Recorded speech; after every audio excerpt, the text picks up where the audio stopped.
Batch అంటే అక్కడ సాధారణంగా సింగనగర్ సెంటర్ లో కొంత ఈ గంజాయి బ్యాచ్ ఇవంతా కూడా ఎక్కువగా ఉండే పరిస్థితి ఉంటుంది. బ్లడ్ బ్లాక్స్ ఇలాంటి కొన్ని ఎక్కువగా ఉండే పరిస్థితి ఉంటుంది.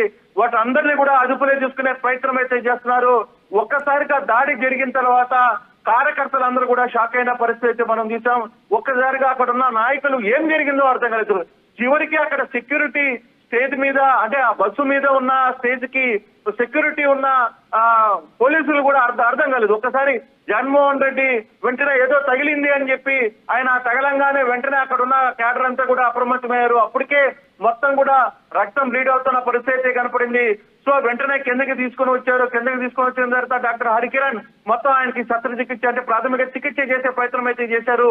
అప్పటికే అంటే క్యాన్వాయ్లో ఉండే ఏదైతే మెడికల్ క్యాంప్ ఉంటుందో అది వెనకాల చాలా దూరంగా ఉండడం వల్ల జగన్మోహన్ రెడ్డి దగ్గరికి రావడానికి కాస్త ఆలస్యమైంది. సో వెంటనే అవన్నీ కూడా దగ్గర